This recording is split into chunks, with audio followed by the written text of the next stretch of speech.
Where did you steal that coat? That name. My name is stitched inside it. The little girl looked up at him, startled but not afraid, her brows pulled together in confusion. I didn't steal it, she said quickly, holding the coat closer around herself. My mom gave it to me. I don't steal things. Daniel's expression softened immediately. Hey, all right, he said, lowering his voice. I believe you. I'm sorry. That came out wrong. The hum of the gas station continued around them. The soft beep of the register, wind brushing against the glass doors. Daniel nodded toward the coat. It just surprised me, he said. Because I'm almost certain that coat used to be mine. The girl blinked. She looked down at the coat, then back at him, clearly unsure. No, she said, shaking her head. It's my mom's. Daniel gave a small, patient nod. I understand why you'd say that, he replied. But I had this exact coat made years ago. Custom limited edition. Not something you can just find anywhere. Before the girl could respond, a voice came from behind the counter. All right, what's going on here? Frank had stepped out again, this time more direct, his tone firmer. He looked from Daniel to the girl, then back again. Sir, he said, you got your change. So, why are you still here talking to a kid and now claiming her coat belongs to you? Daniel turned calmly. I'm not causing trouble, he said. Frank crossed his arms. Then what are you doing? Because from where I'm standing, it sounds like you're trying to tell her something she clearly doesn't believe. Daniel didn't react to the tension. He simply gestured toward the coat. That jacket is a custom piece I owned, he said. I gave it away years ago to someone who helped me. I never saw it again until now. Frank narrowed his eyes. And you expect us to just take your word for it? Daniel paused. That's fair, he said. Behind him, the girl spoke again, her tone thoughtful but firm. If it's really yours, she said. Then prove it. Daniel looked at her. He nodded once. All right, he said quietly. Without another word, he turned and walked out of the store. Frank frowned immediately. Now what's he doing? He muttered, stepping closer to the glass. The girl watched too, curious. Outside, the wind had picked up. Daniel crossed the lot with steady steps, heading toward his Range Rover. He opened the trunk, reached inside, and pulled something out long, dark, folded carefully. Then he closed the trunk, and walked back toward the entrance. Inside, the door swung open with a soft chime. Daniel stepped in, holding the coat in both hands. He walked straight back to where the girl stood, then carefully unfolded it. For a moment, no one spoke because what he held was the same coat, same color, same cut, same weight of fabric. Frank stepped closer without realizing it. Wait, he said under his breath. Daniel turned the coat slightly and opened the inside lining. D. Carter, the same stitching, the same placement, the same unmistakable detail. He didn't say anything at first. He just let them look. The girl's eyes moved from the coat in his hands to the one she was wearing, then back again. They're the same, she whispered. Daniel nodded gently. I had two made, he said. One for myself, one as a backup. Same tailor, same design, same stitching.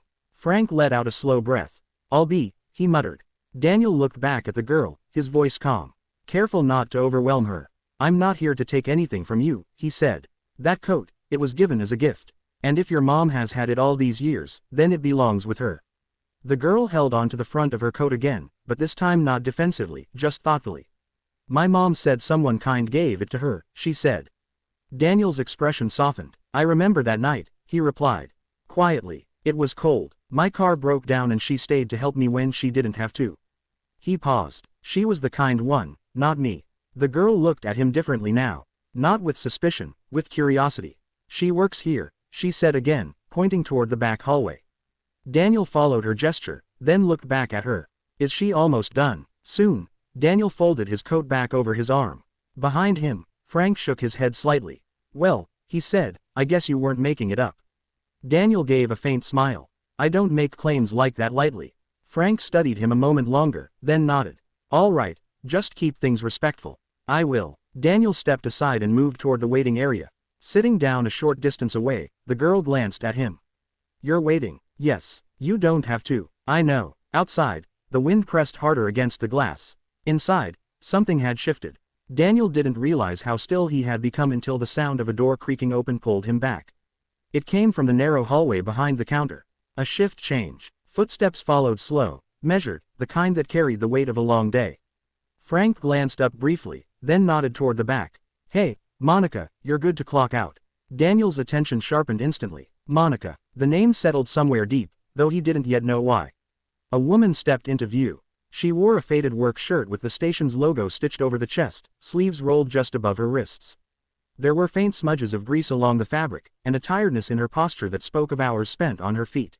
But there was something else, too. Something steady, composed, quietly resilient. She reached up, pulling her hair back into place as she stepped forward, and then she saw him. Her eyes locked onto his. Daniel felt it instantly, not recognition in the loud dramatic sense, but something quieter, something deeper, the kind that takes a second longer to reach the surface because it's been buried. Annie turned in her seat. "Mom," she said, brightening.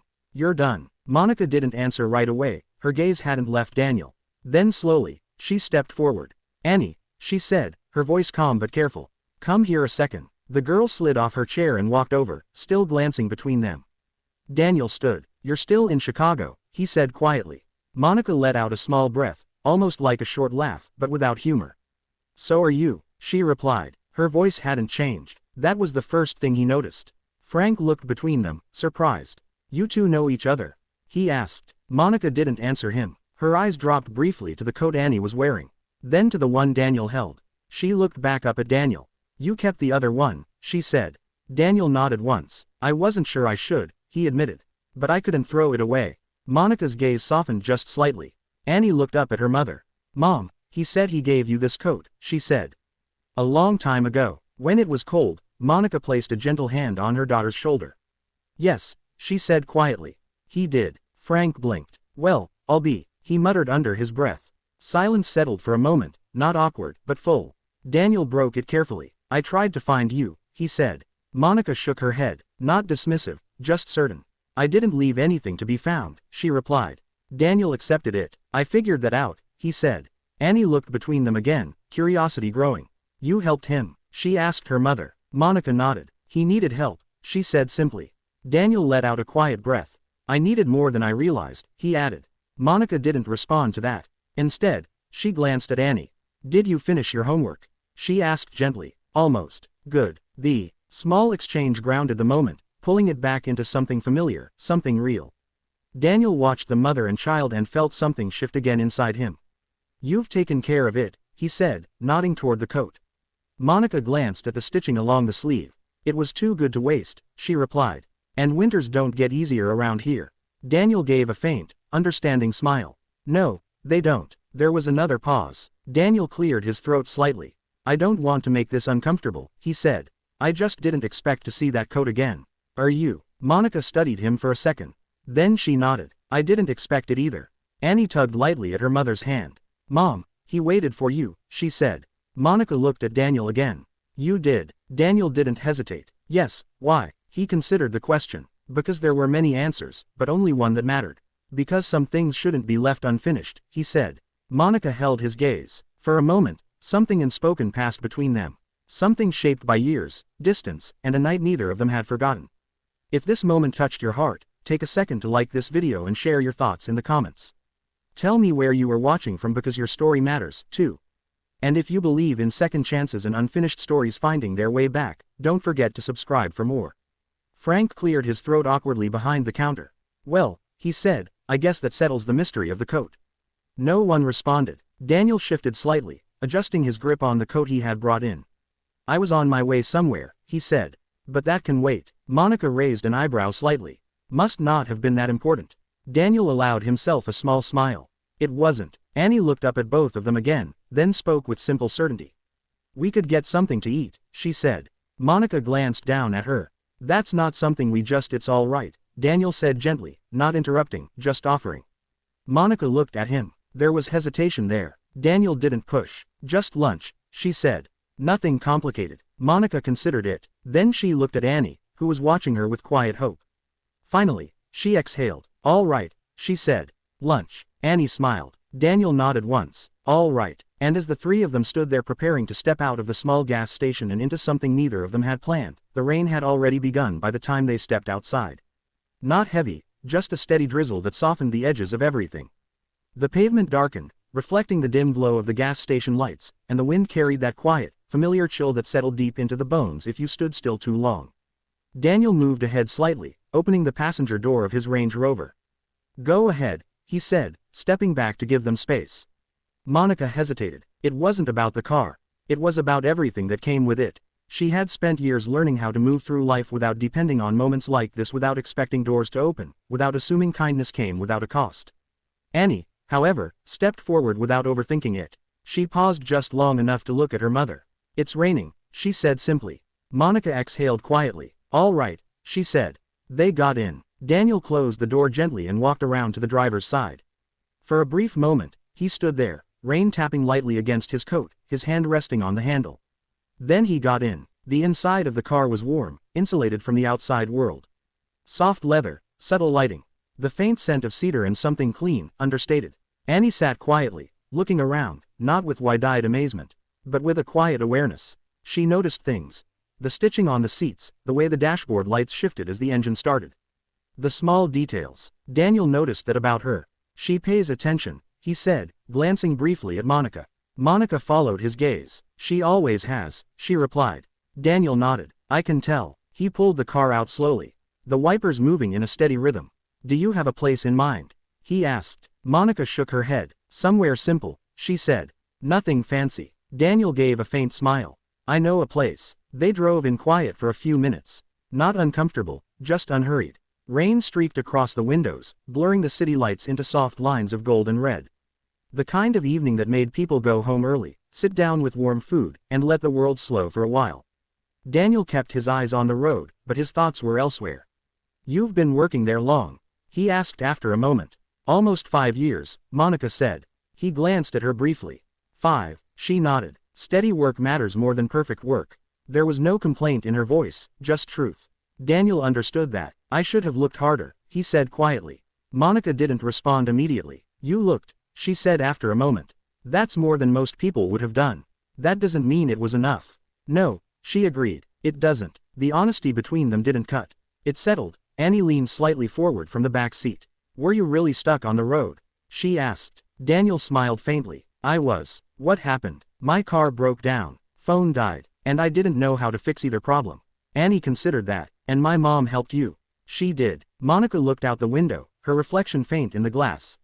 "You look like someone who wasn't used to needing help," she said. Daniel let out a quiet breath. "I wasn't. And now," he thought about it, then answered simply. "I'm learning." The car slowed as they turned onto a quieter street. A small diner came into view. Nothing flashy, just a warm glow through wide windows. A neon sign humming softly above the door. Daniel parked. "This all right?" he asked. Monica nodded. "This is good." They stepped out into the light rain and moved quickly inside. The bell above the door chimed. Warmth greeted them instantly. The smell of grilled food, coffee, and something sweet baking in the back wrapped around the room like a familiar memory. A few customers sat in booths talking quietly. The waitress behind the counter looked up and smiled. "Sit wherever you like," she said. Daniel gestured toward a booth near the window. They slid in Annie by the glass. Monica across from Daniel. Menus were handed out. Annie looked at hers carefully. Daniel noticed. "Take your time," he said. She nodded. Monica glanced up at him. "You don't do this often, do you?" she asked. "Do what?" "Sit somewhere like this." Daniel looked around. He smiled slightly. "Not as often as I should." The waitress returned. "What can I get you folks?" "Coffee," Daniel said. "Same," Monica added. Annie looked up. "Hot chocolate, please." The waitress smiled. "Coming right up." As she walked away, silence settled again, but this time it felt different. Warmer, grounded. Daniel rested his hands lightly on the table. "I meant what I said earlier," he began. "About that night, Monica met his Gaza." "I know. I didn't forget. I didn't expect you to." He nodded. "I just didn't expect this." Monica followed his glance toward Annie. "Life doesn't usually give notice," she said. "No," he agreed. "It doesn't." Annie looked between them, then down at her menu again. After a moment, she spoke softly. "You kept your coat," she said. Daniel smiled faintly. "I did." "Why?" He thought about it. "Because it mattered. Because she mattered. Because something about that night had stayed with him longer than anything else in that season of his life." But he didn't say all that. Instead, he answered simply, "Because it reminded me of someone who did the right thing when she didn't have to."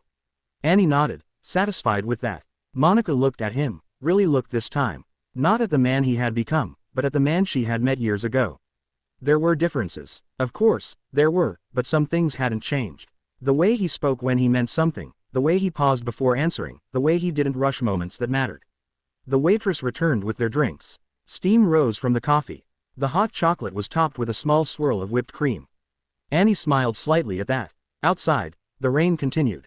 Inside, time slowed, and for the first time since stepping into that gas station, this didn't feel like coincidence anymore. It felt like something being given a second chance. Not forced, not rushed, just allowed. And as Daniel sat there across from the woman he had once lost to the quiet corners of the city and beside the child who carried a piece of that past into the present, he understood something clearly. Some stories don't end. They wait for the moment someone is willing to continue them. The diner had a rhythm of its own. Plates clinked softly. Coffee refilled without being asked. Conversations stayed low. Respectful, like people understood that some places were meant for quiet, not noise. The kind of place older folks returned to out of habit, not trend. The kind of place where no one rushed you out the door. Daniel sat back slightly after taking a sip of his coffee, letting the warmth settle in. Across from him, Monica wrapped her hands loosely around her cup, not drinking yet, just holding it like she needed the heat more than the taste. Annie stirred her hot chocolate slowly, watching the swirl of cream disappear into the dark. For a moment, none of them spoke, but it wasn't empty. It was full in a different way, like a pause before something important found the right words. Daniel broke the silence gently. You stayed in the same area all these years. Monica nodded once. Didn't have much reason to leave, she said. Work was steady. School was close. Her eyes shifted briefly toward Annie. That matters more than anything. Daniel followed her gaze. Yeah, he said quietly. It does. He leaned forward slightly, resting his forearms on the table. I meant what I said earlier, he added about not wanting to make things uncomfortable. Monica gave a small, almost knowing look. You already did, she said. There was no bite in it, just honesty. Daniel accepted it with a faint smile. Fair enough. She studied him for a moment. You're not used to being out of place, are you? She asked. Daniel considered the question. No, he said, but I think I needed to be. Monica nodded slowly. That's usually when people learn something. Annie looked up. Like what? She asked. Monica glanced at her. That not everything is about what you want, she said. Sometimes it's about what you're willing to understand. Annie thought about that, then nodded as if filing it away. Daniel watched the exchange, something quiet settling deeper inside him. You've done well, he said to Monica. She didn't respond right away. Instead, she picked up her cup, took a small sip, then set it back down. We managed, she said. That's more than most people can say. Monica looked at him again. Managing and living aren't the same thing, she replied. Daniel didn't argue because he knew she was right. The waitress returned with their food, simple plates, warm and filling. A burger and fries for Annie, a sandwich for Monica, steak and eggs for Daniel. Nothing complicated, just real food. Anything else you need? The waitress asked. We're good, thank you, Daniel said. As she walked away, Annie picked up a fry, then paused. Do you always eat like this? She asked Daniel. He smiled slightly. No, he admitted. What do you usually eat? Whatever someone puts in front of me during meetings. Annie frowned. That doesn't sound fun. It isn't. Monica almost smiled at that. They ate for a while, the conversation easing into something more natural. Not forced, not careful, just present. After a few minutes, Daniel set his fork down. There's something I need to ask, he said. Monica didn't look up immediately. Go ahead. Daniel hesitated, not because he didn't know what to say, but because he understood the weight behind it. That night, he began after everything. You didn't leave anything. No name, no number. Monica wiped her hands with a napkin. I didn't think it was necessary. It was to me. She met his eyes. It wasn't to me, she said. There was no anger in it. Just a boundary that had been set long ago. Daniel nodded slowly. I get that now, he said. Monica studied him carefully. Do you? She asked. He didn't rush his answer. No, he said honestly. But I'm trying to. That seemed to matter more than anything else he could have said. Annie looked between them again.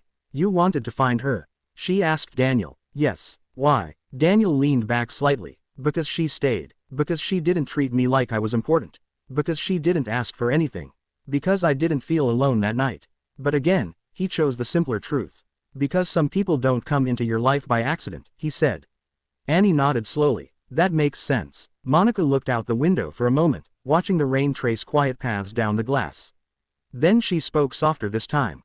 You found what you were looking for now. Daniel followed her gaze. Maybe, he said. But now what? She asked. That question lingered, because it didn't come with an easy answer. Daniel looked at Annie, then back at Monica. I don't know yet, he admitted. But I know I don't want to walk away again. Monica turned back to him fully. You say that like it's your decision, she said. Daniel held her gaze. It's not, he replied. It's yours. That shifted something. Small, but real. Monica leaned back slightly, studying him in a way that measured more than words. Not who he was, but who he had become. Annie finished her hot chocolate and pushed the cup forward. Can we come back here again? She asked. Monica raised an eyebrow. Well, see. Daniel smiled. I'd like that. Monica glanced at him. Let's not get ahead of ourselves.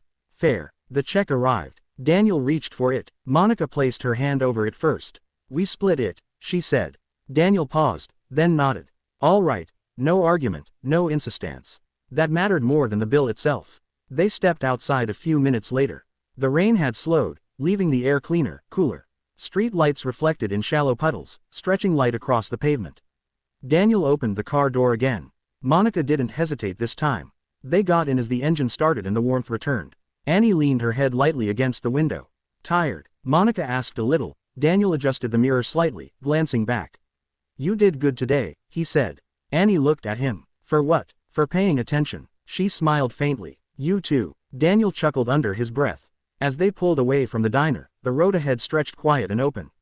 But inside the car, something had changed. Not dramatically, not loudly, but enough. Enough to know this wasn't just a memory anymore. It was something moving forward. Carefully, slowly, but forward. And for the first time in a long while, Daniel wasn't thinking about where he needed to be next. He was exactly where he needed to be.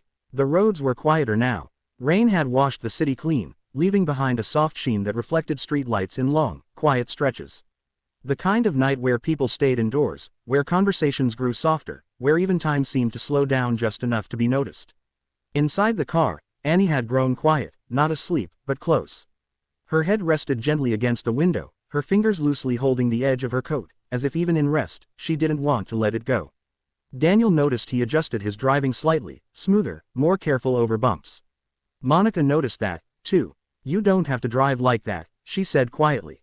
Daniel kept his eyes on the road. I don't mind. A small pause followed. Then Monica leaned back, her voice softer now. She's used to falling asleep in places like this. Daniel glanced at the rear view mirror. Waiting. Monica nodded. Waiting. There was something in that word that lingered longer than it should have. Daniel understood it. Not fully, but enough. How far? He asked. 10 minutes. She replied. He nodded and drove on. The silence between them had changed again. It was no longer cautious. It was familiar in a quiet way, like two people learning how to exist in the same space without needing to fill every second with words. After a moment, Daniel spoke. You fixed the coat yourself. Monica looked down at her hands briefly. The sleeve and the side seam, she said. The rest held up better than I expected. It was made, too. She gave a faint, almost amused exhale. Yeah, she said. I figured. Daniel hesitated, then added. I noticed the stitching. You did it carefully. Monica shrugged slightly. If you're going to keep something, you take care of it. Daniel nodded. That line stayed with him. If you're going to keep something, you take care of it. He looked at the road ahead, but his thoughts had shifted. There were things in his life he had built, maintained, protected, but there were also things he had let go of too easily, or maybe things he had never been given the chance to hold on to. The car slowed as they turned into a quieter neighborhood. Street lights grew farther apart. Houses sat closer to the road, modest but lived in. Some porches had lights on. Others were dark. Daniel parked along the curb in front of a small, worn, but tidy house. This is us, Monica said. Daniel turned off the engine but didn't move right away. Neither did she. Annie stirred slightly in the back seat. We're home, she murmured. Yeah, Monica said gently. We're home. Daniel stepped out first, walking around to open the back door. Easy, he said softly. Annie blinked, sitting up. Sorry, she said automatically. No need to apologize, Daniel replied. She stepped out, still a little sleepy, adjusting the coat around her shoulders. Monica joined them on the sidewalk, pulling her own jacket tighter against the cool air. For a moment, the three of them stood there. The night was quiet, no rush, no pressure, just a moment that didn't need to be anything more than it already was. Thank you, Monica said. Daniel nodded. For dinner, she added. And for earlier, he understood what she meant. You don't have to thank me for staying, he said. Monica looked at him. I do, she replied. Most people wouldn't. Daniel considered that, then said quietly. Maybe most people haven't lost something they didn't realize mattered. Monica held his gaze for a second longer than before. Then she looked away. Annie tugged lightly at her sleeve. Mom, can I show him? She asked. Monica hesitated. Show me what? Daniel asked. Annie didn't wait for permission this time. She ran up the small porch steps, opened the door, and disappeared inside. Monica sighed softly. She does that, she said. Daniel smiled faintly. I can see that. A few seconds later, Annie came back out, holding something carefully in both hands. A small drawing. She stepped down and handed it to Daniel. I made this at school, she said. Daniel took it. It was simple crayon lines, uneven shapes, but clear quite. Dark, long with a small marking near the collar, and beside it, 2 figures, one taller, one smaller. Daniel's chest tightened slightly. You remembered it like this? He asked. Annie nodded. Mom said it was important. Daniel glanced at Monica. She didn't look surprised. She listens, Monica said. Daniel looked back at the drawing. Yeah, he said softly. She does. He handed it back carefully. Thank you for showing me. Annie smiled faintly, then stepped back beside her mother. The moment lingered. Then Monica spoke again. You don't have to come back, she said. Daniel looked at her. I know. Another pause. But if you do, she added. It won't be because of the past. Daniel understood. It'll be because of now, he said. Monica nodded. Exactly. Daniel stepped back slightly, giving them space. I'll see you around, he said. It wasn't a promise. Not yet, but it wasn't an ending either. Annie waved lightly. Good night. Good night, Daniel replied. Monica gave a small nod. Then they turned and went inside. The door closed gently behind them. Daniel stood there for a moment longer. The street was quiet, the night air cool, and for the first time in years, he didn't feel like he was leaving something behind. He got back into his car, but didn't start it right away. His hands rested on the steering wheel. His eyes lingered on the house. Sample, modest, real. Then he exhaled, started the engine, and pulled away slowly, not rushing, not escaping, just moving forward because something had shifted. And whatever came next, he knew one thing for certain. This time he wasn't going to let it disappear. Daniel didn't drive straight home. He told himself he would. That was the plan. Return to the quiet order of his world. Review tomorrow's schedule. Answer the emails that had already begun stacking up and slide back into the rhythm that had defined his life for years. But instead, he found himself slowing at intersections longer than necessary, taking turns without thinking, letting the road decide for him. The city had changed in the rain. Lights stretched across wet pavement, soft and distorted. Neon signs flickered in reflections. A few late-night diners still buzzed with quiet life. But most places had settled into stillness. Daniel eventually pulled into his driveway without remembering the last few blocks. The gates opened automatically. The house stood exactly as it always did. Clean lines, quiet symmetry, controlled perfection. Inside, everything was in place. Everything except him. He stepped in, removed his coat, and paused in the foyer. For a long moment, he just stood there, listening.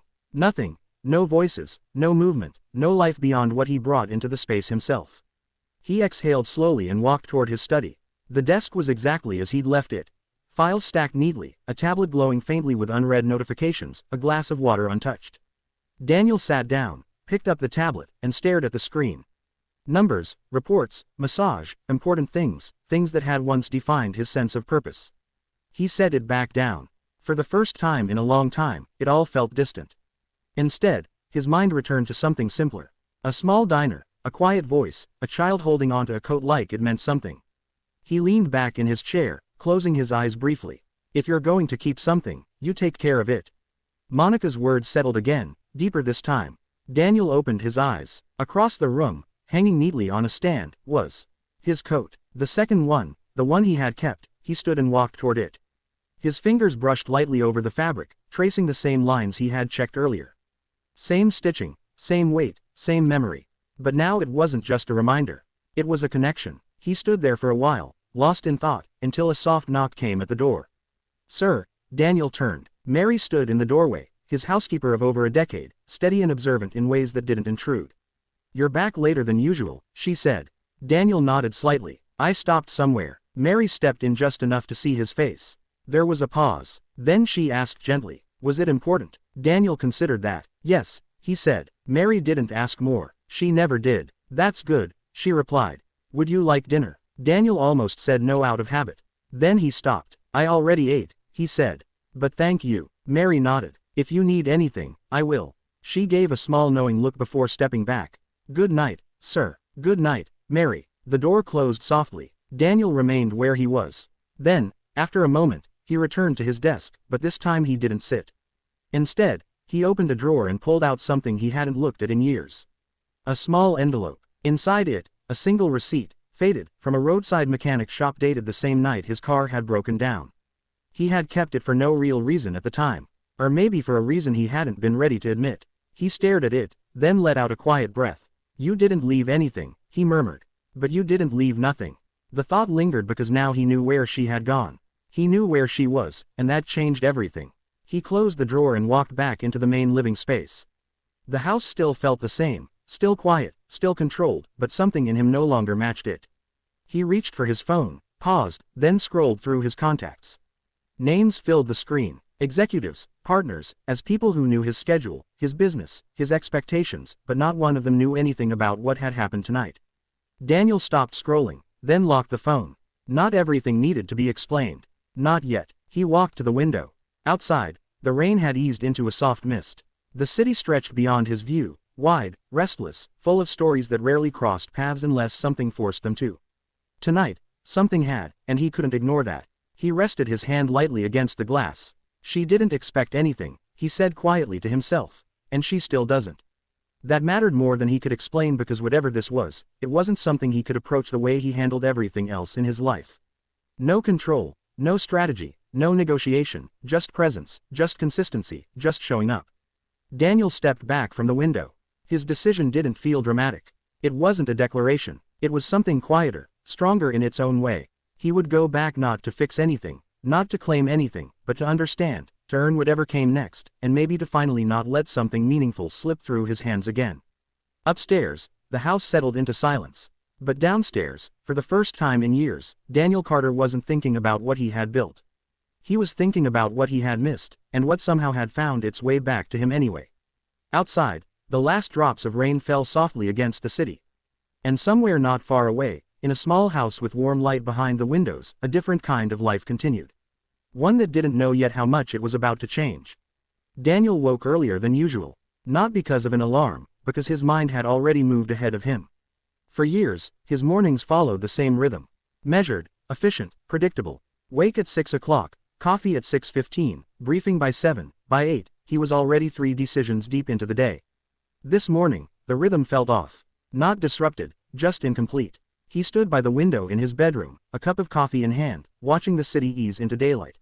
The rain had passed, leaving behind a pale sky and streets still damp from the night before. Commuters would be out soon. Traffic would return. Everything would resume. Everything except him. His reflection in the glass looked the same.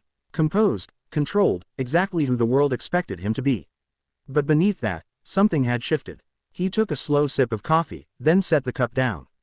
Downstairs, the house was already awake in its quiet way. Mary moved through the kitchen, preparing breakfast that would likely go untouched. The news played softly in the background, headlines rolling past with urgency that no longer felt urgent to him. "Good morning, sir," Mary said as he entered. "Morning. You have a full schedule today." "I know." She glanced at him briefly, then added, "Your assistant called twice already." Daniel nodded. "Tell her I'll call back." Mary hesitated. "That's not like you." Daniel gave a faint smile. "No," he said, "it's not." He poured himself another cup of coffee, but didn't drink it. Instead, he stood there for a moment, then reached for his phone. He didn't scroll this time. He went straight to his assistant's number. She picked up immediately. "Good morning, Mr. Carter. I was just about to cancel the morning meetings," he said. There was a pause. "I'm sorry. Reschedule them. Push everything to the afternoon." Another pause. "Is everything all right?" Daniel looked out the kitchen window. "Yes," he said, "it is." His assistant hesitated, then adjusted. "All right, I'll move your schedule. Thank you." He ended the call before she could ask more. Mary watched him quietly. "You're taking time off?" she asked. Daniel shook his head slightly. "No," he said, "I'm using it differently." Mary didn't question that. She simply nodded. "That's good," she said. Daniel picked up his coat. Not the one from yesterday. The other one. The one that matched. He paused for a second, running his hand over the fabric. Then he put it on. "I'll be out for a while," he said. Mary gave him a small knowing look. "Take your time." Daniel stepped outside. The air was crisp now, cleaner after the rain. The kind of morning that made things feel possible without explaining why. He got into his car and started the engine. This time, he knew exactly where he was going. The drive felt shorter than it had the night before. Or maybe he just wasn't avoiding the destination anymore. When he turned onto Monica's street, the neighborhood was already awake in its own way. A few cars pulled out of driveways. Someone watered a small patch of grass. A man across the street read a newspaper on his porch. Daniel parked where he had the night before. He didn't get out right away. He sat there for a moment, hands resting on the wheel, not hesitating, just acknowledging. Then he stepped out. The house looked the same. Modest, quiet, real. He walked up to the door and knocked. Not too loud, not too soft. A few seconds passed. Then footsteps. The door opened. Monica stood there already dressed for work. She didn't look surprised. She looked prepared. "You came back," she said. Daniel nodded. "I said I would." She studied him for a moment, then stepped aside. "Come in." The house was simple, clean, lived in, a small table near the window. A couch that had seen years but was still cared for. A shelf with books, some for school, some older, a few drawings pinned to the wall. Daniel noticed all of it. Not because it was unusual, because it wasn't. Annie appeared from the hallway, holding a piece of toast. "You came back," she said, echoing her mother. Daniel smiled slightly. "I did." She nodded as if that confirmed something she had already believed. Monica moved toward the kitchen. "I have to leave in 10 minutes. She said. "Morning shift." Daniel glanced at her. "Then I won't take long." She turned back. "That depends on what you came for." Daniel didn't answer right away. Instead, he looked around once more. Then back at her. "I came to ask if I could help," he said. Monica crossed her arms slightly. "With what?" "Anything you'd let me." The room went quiet. Not tense, just still. Annie looked between them. Monica held his gaze. "You don't even know what we need," she said. Daniel nodded. "Then I'll learn." Monica exhaled slowly. "That's not how this works." "I know. Do you?" Daniel didn't try to convince her. "I know enough to understand that I don't get to decide anything here," he said. "But I also know I don't want to stand on the outside of it." Monica watched him carefully. "You have a life," she said. "A big one. So do you." She shook her head slightly. "Not like yours." Daniel didn't argue. Instead, he said something simpler. "Different doesn't mean separate." That landed, not as agreement, but as something worth considering. Annie stepped closer, finishing her toast. "Are you staying?" she asked. Daniel glanced at Monica. "That's not my decision." Annie looked at her mother. Monica closed her eyes briefly, then opened them again. "You can stay for a few minutes," she said. Daniel nodded. "That's enough." Monica picked up her keys. "I need to go," she said. "School bus comes in 20. Daniel stepped back slightly. "I'll walk you out." She didn't refuse. They stepped outside together. The morning air carried a quiet steadiness. Monica stopped near the curb. "You don't fix things like this in a day," she said. Daniel nodded. "I'm not trying to." She looked at him. "Then what are you trying to do?" Daniel held her Gaza. "Stight." Monica studied him one last time. Then she nodded once. "Then we'll see." She turned and walked down the street. Daniel stood there for a moment, then turned back toward the house. Inside, Annie was already at the table working on her homework again. The coat hung neatly over the chair. Daniel stepped in quietly, not as a stranger anymore. Not yet as anything else, just present. And this time, he wasn't going anywhere. The house felt different in the morning light. Not larger, not brighter, just more honest. Daniel stood near the doorway for a moment after Monica left, listening to the quiet settle back into place. The sound of her footsteps faded down the sidewalk, replaced by the faint ticking of a wall clock and the soft scratch of pencil on paper. Annie didn't look up. She sat at the small table, leaning over her worksheet, her brows slightly furrowed in concentration. The coat hung neatly over the back of her chair, sleeves folded just enough to keep them from brushing the floor. Daniel noticed that Kay always care. He stepped closer, not wanting to interrupt, but not wanting to stand apart either. "What are you working on?" he asked gently. Annie glanced up briefly. "Math," she said. "Word problems." Daniel smiled faintly. "Those are usually trickier than they look." She nodded. "They try to confuse you." "That sounds about right." He pulled out the chair across from her and sat down slowly, giving her space to keep working. For a few minutes, neither of them spoke. Daniel simply watched, not in a way that intruded, but in a way that observed. The way she erased carefully instead of roughly. The way she read the question twice before writing anything down. The way she checked her answer without being told. "She taught you that?" he asked after a moment. Annie didn't need clarification. "Yes," Daniel nodded. "I can tell." Annie looked at him. Again. "You're not working today?" she asked. "I moved some things around." "Why?" Daniel considered the question. "Because this matters. Because I don't want to miss this. Because I've missed enough already." But he kept it simple. "Because I wanted to be here." Annie studied him for a second, then went back to her paper. "Okay, that was all. No suspicion, no demand, just acceptance." Daniel leaned back slightly, letting the quiet stretch. Outside, a A car passed slowly. Somewhere down the street, a dog barked once and then stopped. The world moved on, unaware that anything had shifted. Inside, something had. After a while, Annie pushed the paper slightly toward him. "Can you check this one?" she asked. Daniel looked at it. A simple problem. If a bus travels 12 meters in 20 minutes, how far does it go in 1 hour? He smiled. "Walk me through how you solved it." Annie straightened slightly. "I multiplied 3 times, she said.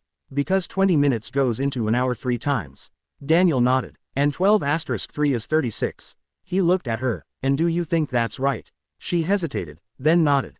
"Yes." Daniel gave a small smile. "It is." Annie smiled faintly, just enough to show she was pleased. "You're good at this," he said. She shrugged. "I just think about it. That's usually how it works." She leaned back slightly in her chair. "Did you go to school a lot?" she asked. Daniel let out a quiet breath. "More than I wanted to at the time," he said. "Not as much as I wish I had." Looking back, Annie tilted her head. "That doesn't make sense." "It will one day." She accepted that answer, then glanced toward the coat. "You brought yours today," she said. Daniel followed her gaze. "Yes." "Why?" He looked at it for a moment.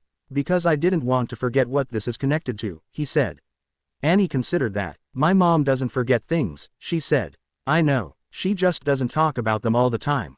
Daniel nodded. "That's different." Annie looked back at her paper. "Are you going to come back again?" she asked. Daniel didn't answer immediately. Instead, he leaned forward slightly, resting his hands on the table.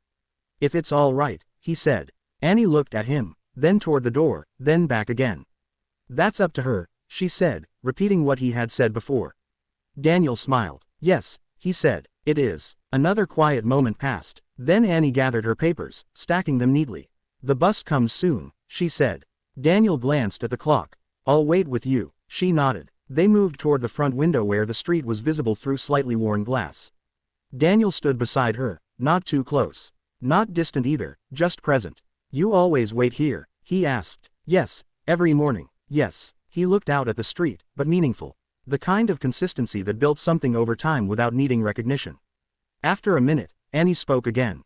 "You didn't have to come back," she said. Daniel kept his eyes forward. "I know most people don't." He nodded. "I'm not most people." She glanced at him.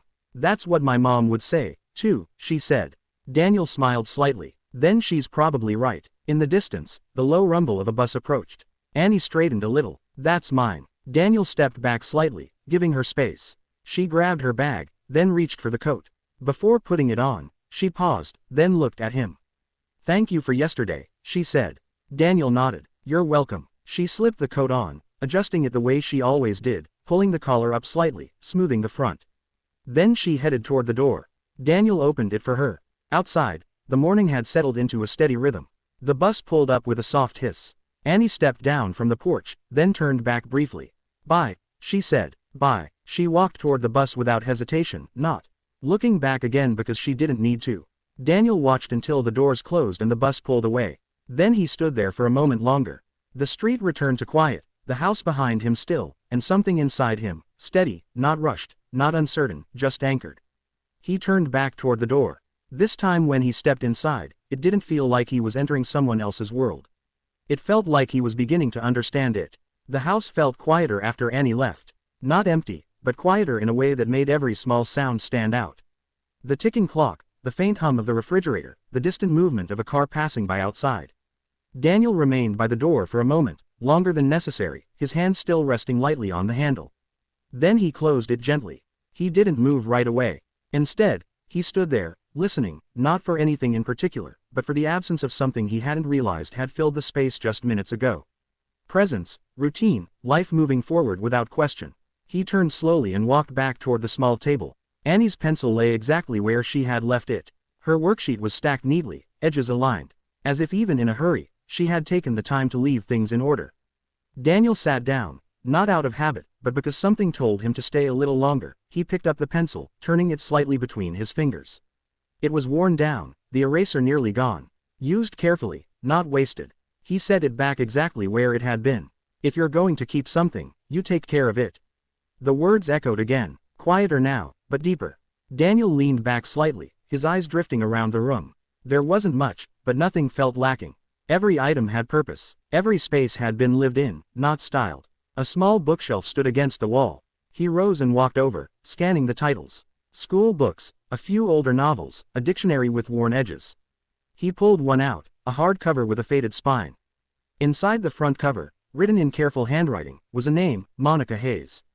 Daniel closed the book slowly. He didn't know why that affected him. Maybe because it was real. Not a file, not a profile, not a name attached to data or reports. Just a person who had lived a life he had never taken the time to understand. A life that had continued completely separate from his until yesterday. He placed the book back, then moved toward the window. Outside, the street had settled into late morning quiet. The bus was gone, the sidewalks mostly empty. A breeze moved lightly through the trees. Carrying the last traces of rain, Daniel rested his hand on the back of the chair where the coat had hung earlier. Empty now, but not really, because the absence carried meaning. He stepped away, then stopped. Something on the wall caught his attention. Drawings, simple onus, crayons, markers, paper taped carefully at the corners. He moved closer. One showed a house, small, uneven lines, but detailed in its own way. Another showed a figure standing beside a taller one. And then he saw it again, the coat drawn larger this time, darker, more deliberate. And beside it, 3 figures. Daniel's breath slowed. 3. He studied it carefully. There were no names written, no labels, just shapes. But the intention was clear. He stepped back slightly, not overwhelmed, but aware of something forming. Not declared, not explained, just forming. The sound of his phone vibrating broke the moment. He glanced down his assistant again. Daniel stared at the screen for a second, then answered. Yes, Mr. Carter, she said quickly, relief in her voice. We've rescheduled your morning, but the board is asking if you'll still attend the afternoon briefing. Daniel looked around the room once more. The table, the drawings, the quiet. I'll be there, he said. Aosa, is everything all right? She asked. Daniel considered the question, then answered simply. Yes, because it was not perfect, not resolved, but right. He ended the call and slipped the phone back into his pocket. Then he moved toward the door, but before he left, he turned back once more. Not out of doubt, out of acknowledgement. This place, this moment, this wasn't something to pass through. It was something to return to. He stepped outside. The air had warmed slightly. The kind of late morning that carried quiet promise. Daniel walked to his car, opened the door, then paused. He looked back at the house, not with curiosity anymore, not even with uncertainty, but with intention. I'll be back, he said quietly. Not to anyone standing there, just to the moment itself. Then he got in and drove away. This time, not to escape, but to return later. And as the car moved through the streets of Chicago back toward the world he knew so well, Daniel Carter understood something clearly. For years he had built a life that moved forward without looking back. But now for the first time he wasn't looking back at all. He was looking at something he hadn't seen before. Something steady, something real, something worth showing up for. And this time he intended to. The building didn't change. Glass, steel, clean lines that reflected the sky, but revealed nothing inside. The headquarters of Carter Energy stood exactly as it always had. Precise, controlled, efficient, down to the smallest detail. Daniel stepped out of his car, adjusted his coat, and walked toward the entrance. Security nodded. Good morning, sir. Morning. The lobby carried the quiet hum of professionalism, low voices, polished floors, the distant echo of footsteps moving with purpose.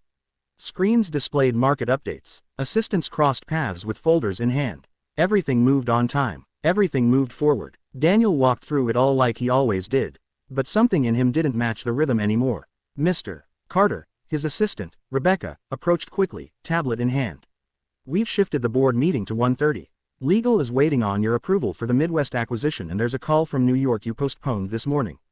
Daniel nodded once. Send legal the documents. I'll review them after the meeting.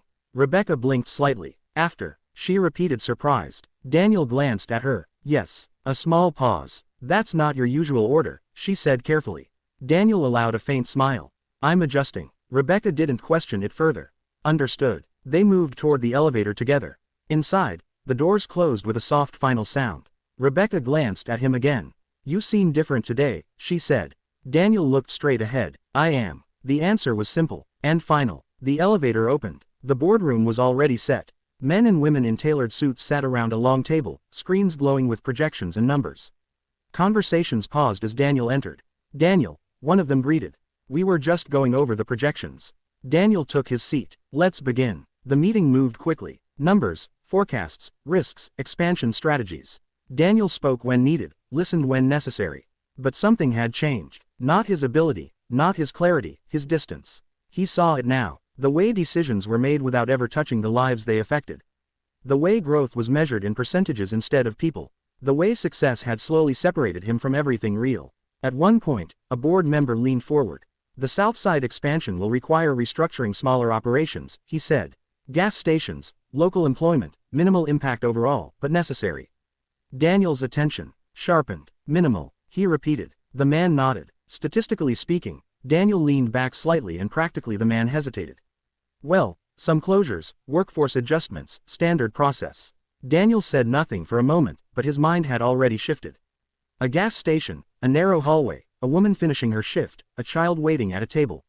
Put that on hold, Daniel said. The room stilled. I'm sorry, the man asked. The Southside plan, Daniel said calmly. Pause it. Another board member leaned in. Daniel, that's a major part of this quarter's expansion. I'm aware. Then why? Because I want a closer review, Daniel said. Not louder, not harsher, just final. The room exchanged glances. Rebecca, seated near the end, watched him closely. All right, someone said slowly. We can revisit it next session. Daniel nodded. Good. The meeting continued, but the shift had already happened. By the time it ended, the room felt different, not uncomfortable, just recalibrated.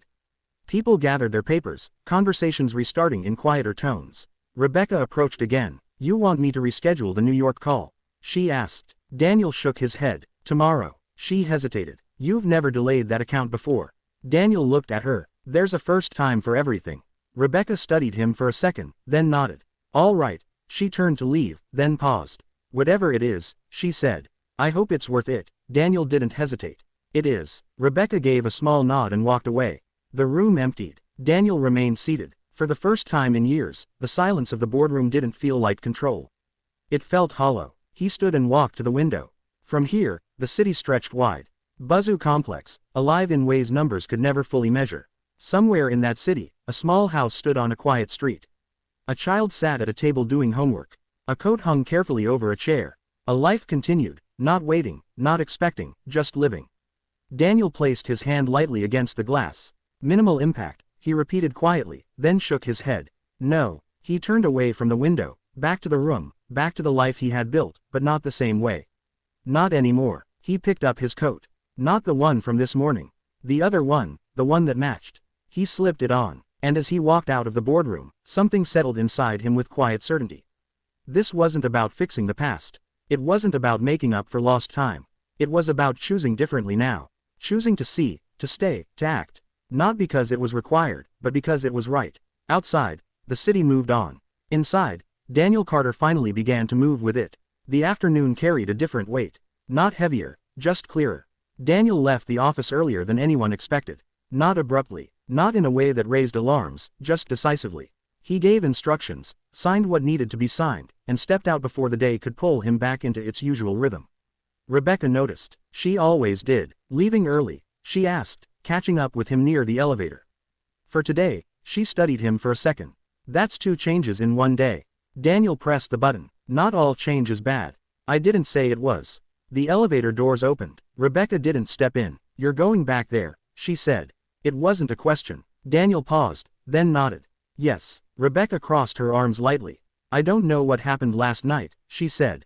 But I've worked with you long enough to know when something matters to you. Daniel gave a faint smile.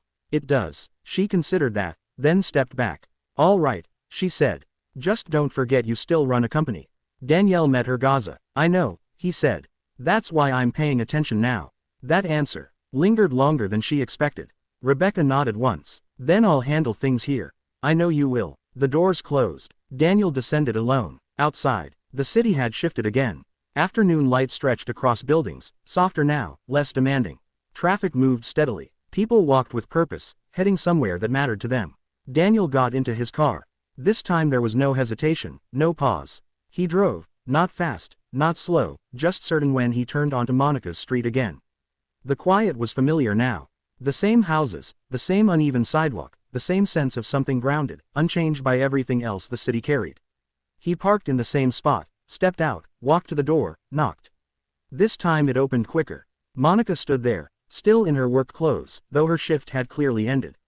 There was a slight tiredness in her eyes, but not the kind that broke a person. The kind that came from carrying responsibility without complaint. You came back, she said again. Daniel nodded. I said I would. She stepped aside. Come in. He entered. The house felt different in the afternoon. Warmer. Alive in a quieter way. Annie sat on the floor this time, a notebook open, crayons scattered around her. The coat was folded beside her instead of worn. She looked up. You came back again, she said.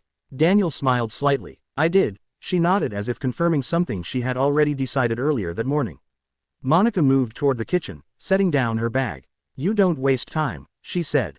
Daniel leaned lightly against the back of a chair. I've wasted enough. Monica glanced at him over her shoulder. That sounds like regret. It is. She turned fully now. About what? Daniel didn't rush the answer. About not understanding what mattered when I had the chance. The room grew quieter. Not heavy. Just honest. Monica studied him. You didn't know me, she said. No, Daniel agreed. But I knew enough. She didn't respond immediately. Instead, she walked over and sat across from him. And now, she asked. Daniel met her Gaza. Now I want to understand what I didn't before. Monica leaned back slightly. That's not something you ask for, she said. That's something you show. Daniel nodded. I know. Annie shifted on the floor, listening without interrupting. Monica noticed. Go finish your drawing, she said gently. I am. Annie replied, but she stayed close. Daniel didn't mind. Neither did Monica. Why did you come back today? She asked. Daniel considered the question because I couldn't stay away. Because something about this feels real. Because I don't want to miss this again. But again, he chose something simpler. Because leaving felt wrong, he said. Monica watched him carefully. That's not a reason, she replied. It is for me. She shook her head slightly. No, she said. That's a feeling, not a reason. Daniel leaned forward slightly. Then here's the reason, he said. I don't want to be someone who walks away from something that matters just because it's unfamiliar. That landed, not immediately, but clearly. Monica didn't speak right away. Annie looked up again, quieter now. You're going to keep coming back? She asked. Daniel looked at her. If that's all right. Annie glanced at her mother. Monica didn't answer immediately. She was thinking, measuring, not his words. His consistency. Finally, she spoke. You can come back, she said. But not like this. Daniel frowned slightly. Like what? Like you're trying to catch up all at once, she said. Life doesn't work that way. Daniel nodded slowly. Then how does it work? Monica met her Gaza. Day by day, she said. Showing up when you say you will. Not when it's convenient. Daniel absorbed that, then nodded. All right. Monica studied him one more time. You mean that? Yes. She leaned back slightly. Then we'll see. Annie smiled faintly at that. Not because it was a yes, but because it wasn't a no. The room settled again, not uncertain, just open. Daniel stayed a while longer. Not talking too much, not asking too much, just being there. And as the afternoon light shifted slowly across the room, he realized something he hadn't expected. This wasn't something he could control. This wasn't something he could fix. This was something he had to earn. And for the first time in his life, Daniel Carter was willing to do exactly that. The next few days didn't announce themselves. They simply happened. No dramatic shift, no sudden turning point, just a quiet unfolding of small moments. Each one simple on its own, but together building something neither Daniel nor Monica rushed to define. Daniel came back the next morning. Not early, not late, on time. He knocked. Monica opened the door, already dressed for work again. This time, there was no surprise in her eyes, only recognition. You said you would, she said. I did. She stepped aside. Come in. It was becoming routine, not established, but forming. Annie was at the table again, this time reading aloud softly under her breath, tracing each word with her finger. The coat hung on the same chair, always placed carefully, never thrown aside. Daniel noticed that every time, consistency, he nodded toward Annie. Morning. She looked up. Morning. Then, without hesitation, she slid her book slightly toward him. I'm on this part, she said. Daniel pulled out the chair. All right, he said. Let's hear it. She reads slow at first, then steadier. Daniel didn't interrupt. He listened and when she finished, he nodded once. That was good. She looked at him. Good, good, or just good. He allowed a small smile. Good, good. That seemed to matter. Monica watched from the kitchen doorway, arms loosely folded, not interfering, but not distant either. She noticed what he didn't rush, what he didn't correct too quickly, what he allowed Annie to figure out on her own. That mattered more than any word he could have said. I'll be late if I keep standing here, Monica said. Finally, Daniel stood. I can walk you out. She shook her head. You stay, she said. Bus comes in 10. Daniel nodded. All right. Monica grabbed her keys. Before leaving, she looked at Annie. Lunch is in your bag. I know. Homework after school. I know. Monica glanced at Daniel, not asking, not instructing, just acknowledging. Then she left. The door closed. The house settled. Daniel sat back down. Annie turned the page. You're going to come every day? She asked. Daniel didn't answer immediately. If that's all right, he said. Annie thought about it, then nodded. It is. That was enough. The bus came. Daniel waited with her again. No question, no rush, just presence. And when she left, he stayed a little longer before heading back to his own world.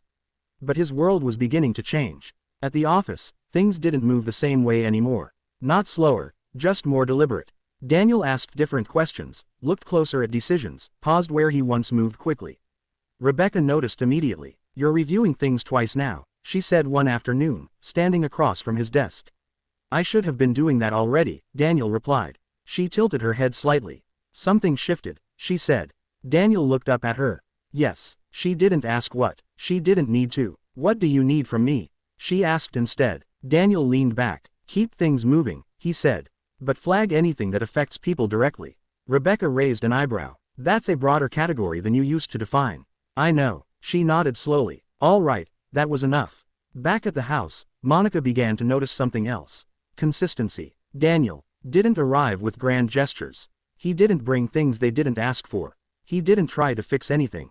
He showed up on time, steady. One afternoon, she came home earlier than expected. She opened the door quietly. Inside, Annie sat at the table working. Daniel sat across from her. No talking, just sitting there, reviewing something she had written. Try that part again, he said calmly. You were close, Annie erased carefully, then rewrote it. Daniel nodded. That's better. Monica leaned lightly against the doorway, watching, not interrupting, not announcing herself, just seeing. After a moment, Annie looked up. Mom, you're early. Monica stepped in. I am. Daniel looked up. You're back early. Shift ended sooner. She set her bag down.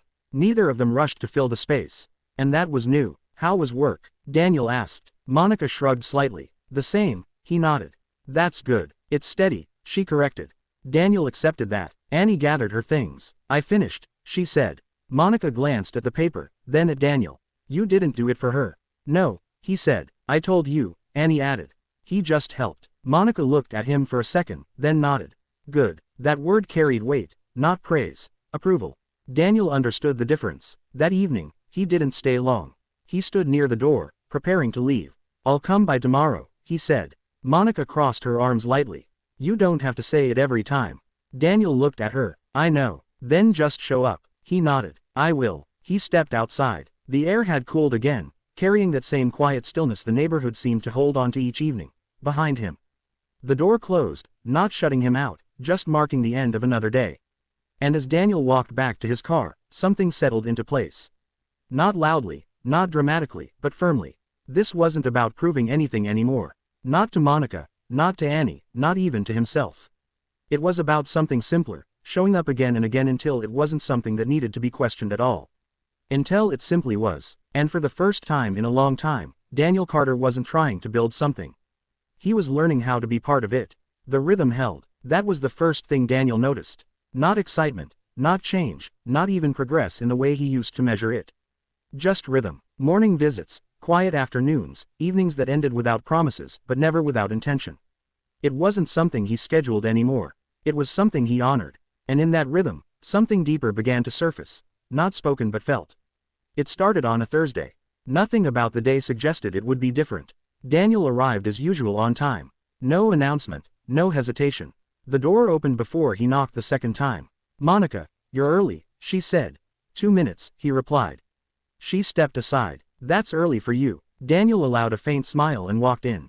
The house carried the same quiet order. Annie was already at the table, but this time she wasn't working. She was staring at her paper, not frustrated. Just still. Daniel noticed immediately.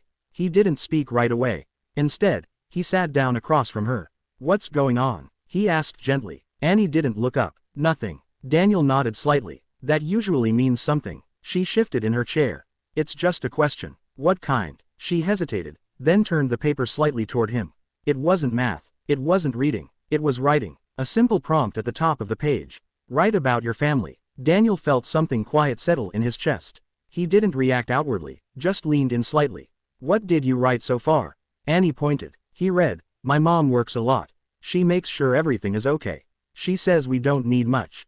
Just to be careful with what we have. Daniel nodded. That's good. Annie didn't respond. Is that all? He asked. She shook her head. There's more space, she said. Daniel looked at the empty lines, then back at her. What's stopping you? Annie finally looked up. Her voice was quieter this time. I don't know what else to say. Daniel didn't answer immediately because he understood the question behind the question. Not about writing, about definition, about belonging. Before he could respond, Monica's voice came from the kitchen. Some things don't need to be filled just because there's space. Daniel glanced toward her. She stepped into the room, drying her hands. Annie looked at her, but the teacher said to finish it. Monica walked over and rested a hand lightly on the back of Annie's chair. Then write what's true, she said. Annie frowned slightly. That's all that's true. Monica met her eyes. Then that's enough. The room went quiet. Daniel watched both of them. Then spoke carefully. Sometimes he said, what you don't write says just as much as what you do. Annie looked at him. Like what? Daniel leaned back slightly. Like what matters, he said. And what you're still figuring out. Annie considered that, then looked back at the paper. She didn't write, but she didn't look stuck anymore either. Monica stepped away, giving her space again. Daniel stayed where he was, not pushing, not filling the silence. After a moment, Annie picked up her pencil again slowly, carefully, and began to write. Daniel didn't read it. He didn't need to because the act itself mattered more than the words. A few minutes later, she set the pencil down. I'm done, she said. Monica glanced over. Good. Daniel nodded. Want me to check it? Annie shook her head. No, that answer wasn't rejection. It was independence. Daniel accepted it. All right. The moment passed quietly, but something had shifted. Subtle. Later that afternoon, Monica walked Daniel to the door. You handled that well, she said. Daniel looked at her. I didn't do anything. That's why it worked. He considered that, then nodded. They stood there for a second. Not awkward, just aware. Monica spoke again. She's starting to notice, she said. Notice what you. Daniel didn't react right away. That's not something I want to complicate, he said. Monica crossed her arms lightly. Then don't, she replied. Danielle met her Gaza. It's not that simple. No, she agreed. It isn't. The honesty between them didn't create distance. It created clarity. She's asking questions, Monica added. Not out loud yet, but she will. Daniel nodded slowly. I understand. Do you? Daniel didn't rush his answer. I understand that whatever this becomes, it has to be real, he said. Not convenient. Monica watched him closely. Good, she said. That word again. Not praise. Not approval. Acknowledgement. Daniel stepped back. I'll come by tomorrow. Monica gave a small nod. All right. No more than that. No less. Daniel walked to his car. The afternoon light stretched across the street, quiet and steady. He paused before getting in. Not because he doubted anything, but because he understood something now that he hadn't before. This wasn't just about showing up anymore. It was about what his presence meant and what it would mean moving forward. Because the empty lines on that paper, we aren't just Annie's. They belong to all of them. And whatever filled them next would have to be written carefully. Honestly, one line at a time. The next morning felt different before anything even happened. Not because something had changed outside, but because something had settled inside. Daniel stood at his window longer than usual. Coffee untouched in his hand, watching the city move into another day. Cars filled the streets. People stepped into routines they had followed for years. Everything was familiar, but he wasn't standing in it the same way anymore. He wasn't looking for direction. He already knew it. When he arrived at the house, he didn't knock right away. Not out of hesitation, out of respect for what this had become. Then he knocked. The door opened. Annie stood there. Not Monica. She looked up at him, calm, steady. You're here, she said. Daniel nodded. I am. She stepped aside. Mom's in the kitchen. Daniel walked in, closing the door gently behind him. The house carried the same quiet order, but there was something else today. Auntie, not loud, but present. Monica stood at the counter, pouring coffee into a mug. You're on time, she said without turning. I said I would be. She handed him a cup without asking. He accepted it. Thank you. They didn't say more. Not yet. Annie had already returned to the table, her notebook open again. Daniel sat across from her. This time, he didn't ask what she was working on. He already knew. She turned the notebook toward him. The page from yesterday. Finished. Neat. Complete. Do you want to read it? She asked. Daniel looked at her. Only if you want me to. She nodded. He read slowly. My mom works hard. She makes sure I'm okay. She says we don't need everything. Just enough. She keeps things that matter. There are some things I'm still learning. Some people come back when you don't expect them to. And when they do, you have to decide if they're going to stay. Daniel didn't move for a moment after finishing. Not because he didn't understand, because he understood completely. He looked up. Annie was watching him. Not for approval, for honesty. What do you think? She asked. Daniel placed the notebook gently back on the table. I think, he said carefully. That's one of the most honest things I've read in a long time. Annie nodded, satisfied, not proud, just certain. Monica leaned against the counter, arms crossed lightly. You didn't help her with that, she said. No, Daniel replied. She didn't need it. Annie closed the notebook, then looked at him again. You said you would stay, she said. Daniel didn't hesitate. I did. She tilted her head slightly. Are you? Daniel glanced at Monica, then back at Annie. Yes, he said, if that's all right. Annie didn't answer immediately. Instead, she looked at her mother. Monica didn't step in, didn't speak. She let the moment belong where it needed to. Finally, Annie nodded. Okay, that was it. No ceremony, no declaration, just acceptance, but it carried more weight than anything else. Daniel leaned back slightly. The room felt different, not because something had been added, but because something had been decided. Monica stepped forward. This doesn't change everything, she said. Danielle met Harris. I know it doesn't erase anything either. I know that too. She studied him carefully. Then what does it change? Daniel thought about it, then answered simply. It changes what happens next. That was enough. Monica nodded once. All right. The word held more meaning now, not just acknowledgement. Agreement. Later that morning, they stood together near the door. Annie had her bag ready, the coat already on. Daniel adjusted the collar slightly, not fixing, just straightening. She didn't pull away. You ready? Monica asked. Yes. Daniel opened the door. The morning air carried that same quiet steadiness. The bus approached in the distance. They stepped outside together, not separately, not uncertain. Together, the bus stopped, doors opened. Annie turned back briefly, not to check, just to look. Bye, she said. Bye, Daniel replied. Have a good day, Monica added. Annie nodded, then stepped onto the bus. The doors closed. The bus pulled away. Daniel and Monica stood there for a moment, watching, not speaking. Then Monica turned to him. You understand what this means, she said. Daniel nodded. I do. Say it. He didn't hesitate. It means I don't come and go, he said. It means I show up. Not when it's easy. Not when it's convenient. Every time. Monica held his gaze and I don't expect anything in return. Aosa. Then she nodded. Good. The word landed differently this time. Not testing. Not measuring. Accepting. Daniel exhaled quietly. Not relief. Not victory. Just clarity. The kind that didn't need to be explained. They walked back toward the house. Side by side. No distance. No rush. Inside the space felt the same. But it wasn't because now it included him. Not as a visitor. Not as a memory, but as something still being built. And as the morning settled into its quiet rhythm once more, Daniel Carter understood something he had spent years overlooking. You don't change a life in one moment. You change it by staying. And this time, he would. True connection is not built through grand gestures or sudden change, but through quiet consistency and honest presence. This story reminds us that real love and responsibility are not about claiming a place in someone's life. They are about earning it day by day. Sometimes the most powerful form of redemption is not fixing the past, but choosing to stay in the present in a world that often walks away too quickly. The greatest act of character is simple. Show up, stay, and mean it. This video is a work of fiction created with the assistance of artificial intelligence. All characters, events, and situations are not real and do not represent any actual people or true stories. The content is intended for storytelling and emotional illustration.